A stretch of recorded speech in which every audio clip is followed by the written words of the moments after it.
Не переносится?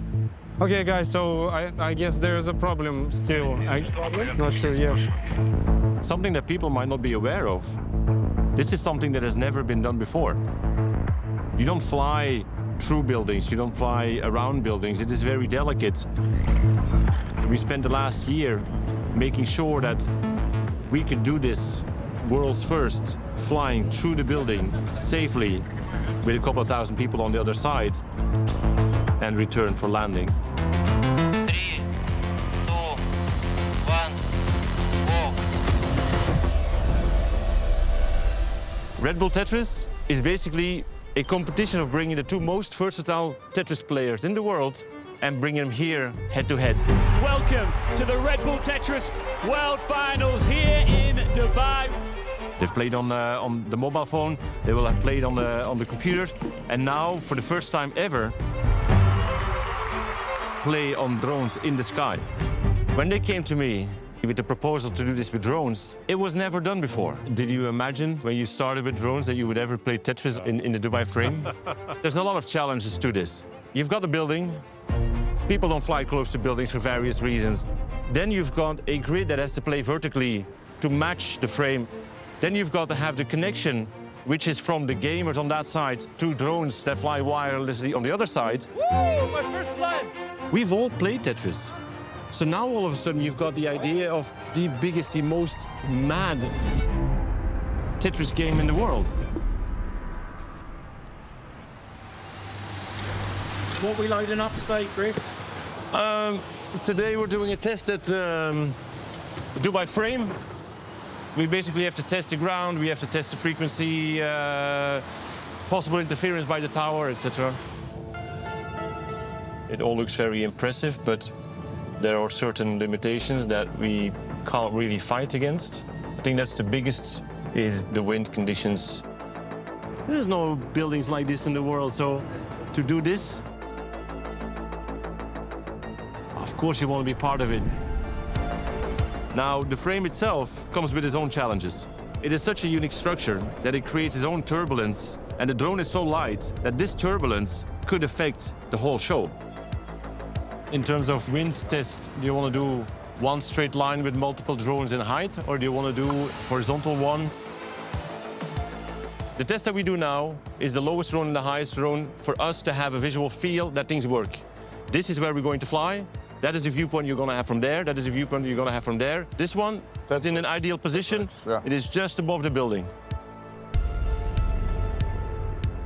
Vital for the event was how the audience would experience this. So we spent a lot of time on getting the best possible view for them. People here don't see anything, so you can only work with a V and with a V in that direction. On this side of the frame is where the main event will be, but more importantly, where the gamer platform will be. They are in the ideal position, at the perfect angle, without needing any monitors. The only monitor that these guys get is right there. One small step for man, one giant leap for mankind, but then for drones. I like how you bring an 8-bit Nintendo. This is classic. Yep. I love it. This is my time, you know? We're back here. We're now 4 or 5 months on. As you can see, we're again in a testing phase. Just go left to right on the way down. We are now in a position where we have increased the number of drones because of the program that's been developed. It's beautiful. It's not your average drone show. You see the guys from Luma Sky behind me setting everything up right now. They have their own particular drone. It is not an off-the-shelf type of drone. Oh, probably I can take this one. So these are our drones. These are custom-made using our own technologies. I hope these guys don't mind. Every single column has a number, a specific number. Every drone has a specific number. And all the technicians up there know where every single drone has to go. They've been brought in because Luma Sky is a company that was there pretty much at the beginning of the whole drone show development. Every single mark that you can see on the floor, these are where all the drones will be located in. After they place all of the drones, they connect the batteries. With the short amount of time that we do have 3 flights. We have an opening ceremony, we have the gameplay, and we have the closing ceremony. To change the batteries, to use the same drones for each one is not possible. Therefore, what has been chosen to do is to use a fleet for the opening ceremony, a separate fleet for the gameplay, and a third fleet for the closing ceremony. You have to imagine that you've got 4,000 drones all laid out for the 3 different fleets.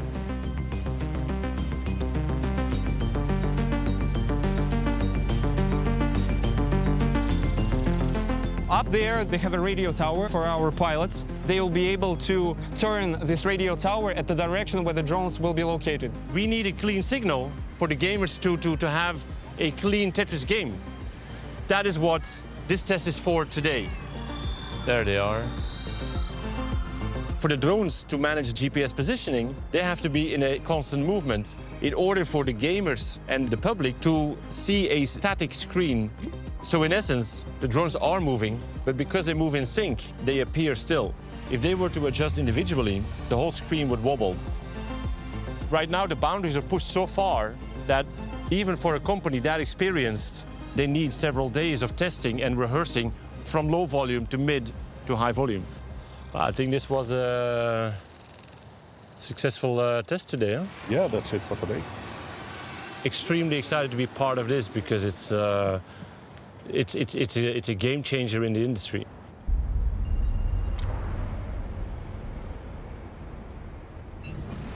Alrighty, sir. Do you think that in December the humidity will be less or more? Less humid. From my experience, it will be less humid. You can just go straight here. I mean, it was experimental as it was introduced as the interactive show itself. Yep. When we developed Tetris for Red Bull, it was twice as experimental. And the third time it's experimental is by sticking it into the frame, right? Working with Red Bull is an opportunity to open the book to different ways of using it because it's a technology that is not really understood yet.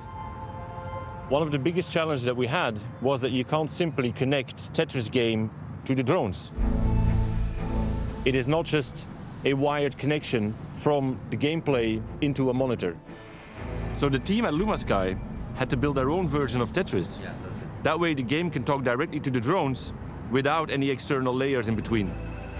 So imagine we have over 1,000 drones in the air that are all receiving their individual information, but in the sky, they all have to behave as one. We want the drones to act like a flock of swallows or a school of fish completely in sync with each other. Is that Something with the rotor. battery? Ah, rotor. Rotor.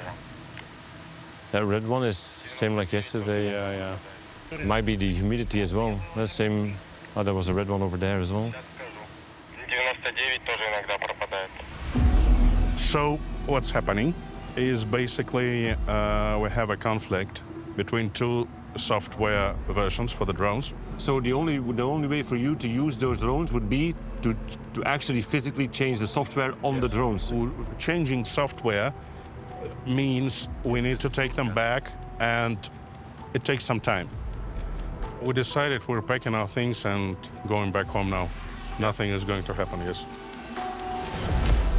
It's a bit mixed feelings, huh? Because of course we know that development still needs to be done. Humidity is a bigger issue than we anticipated. His laptop is glitching because of the humidity.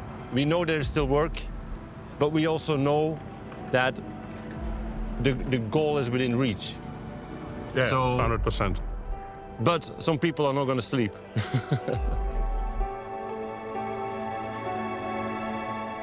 For us, these steps are very important. It is important to see how a drone is going to behave, what the surprise elements are. Like you have a drone that is out of place.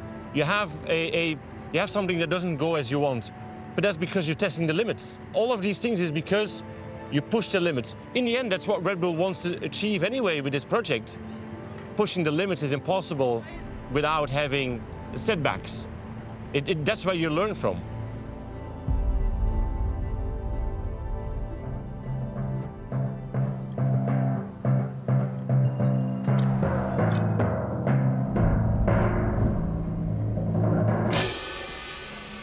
Obviously, being the World's Finals, this is not only something as spectacular as playing on the drones.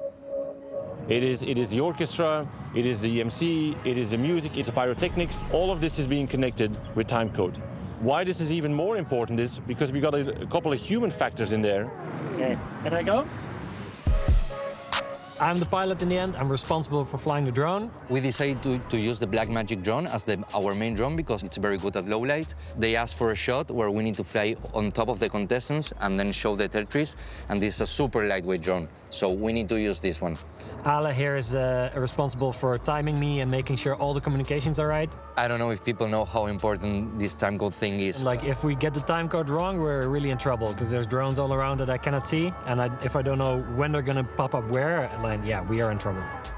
The FPV pilot needs to know exactly what drone is going to be in order to fly through and with the drones without crashing into them. One of the things that we want to do is that you have the can and that we tilt through the building. I want to open the can and then you shoot through. When you get to this part, now you have a very nice curvature. Yeah. It's a half pipe. So after the dive in, you want to go around it, right? Yeah, I think if I just dive through to the end, it's gonna be a bit boring. How do you know when you fly around the can and the frame that you have enough space? On this render, I see that this block of drones that is not visible, it's right in front of the can. If I go closer to the frame than to the can, I should be good, and then I shouldn't hit those drones. Hopefully it's gonna look very simple, but there's a lot of stuff going on behind the scenes to make this work. Everything is a risk, but it has to be a calculated risk. Everybody needs to be aware of what's happening, because if at that moment a drone were to land, battery, propeller, whatever, that moment we have to be in contact to tell you it's a no-go. Yeah. There's more filming drones around. There's drones in the dark that we cannot see. There's time codes that we have to get exactly right. So yeah, at the end of the day, it's a super complex process that we have to get exactly right for me to be comfortable to do this shot. This is our very own drone expert. Thank you for bringing this to life. Tell me, for starters, how does this compare to other drone performances you had to lead? It does not. It is very unique. It is the world's first. We just got it together, but we have the perfect results. I think tonight's the culmination of it all, right? We're all so excited to see history. You're gonna fly soon, like in 40 minutes, you're gonna see the greatest show of your life. So.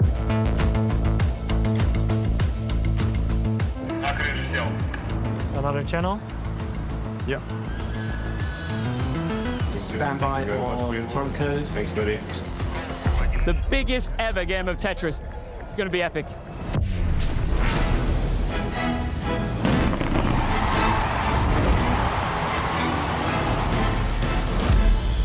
Now it is time to launch the drones.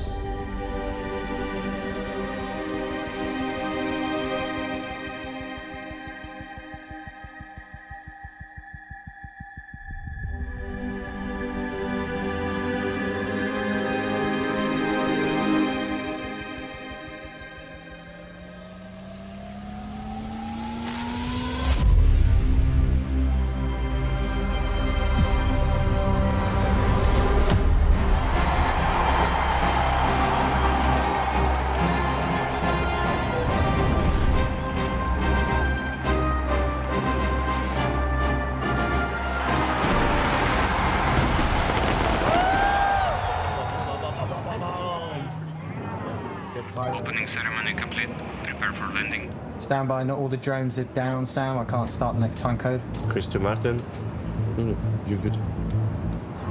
Pretty close. When I was diving in the can, the lip is opening in between where I have to dive down at like 80 kilometers an hour, so it's quite a tight fit. Fleet 1 has landed.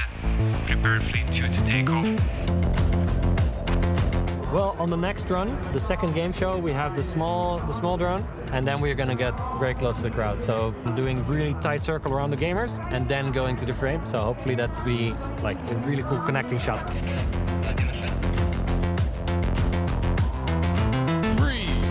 2, 1, Tetris! 3 gameplay lights are on. Video looks good. Look at the pressure on these players. They're stood up there. Sharky, this really is a moment, almost 40 years in the making.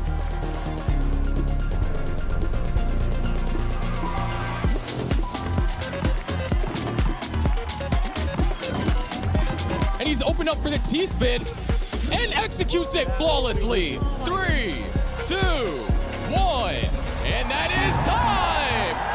And yes, there we go, there we go.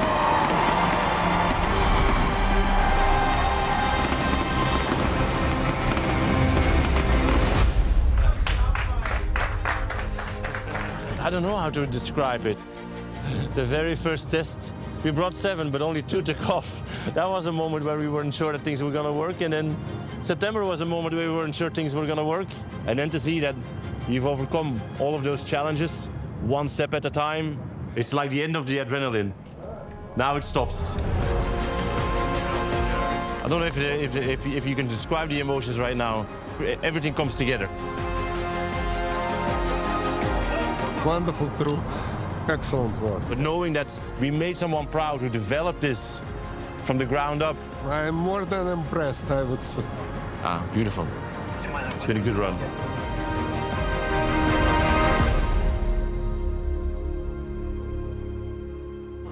That's a wrap.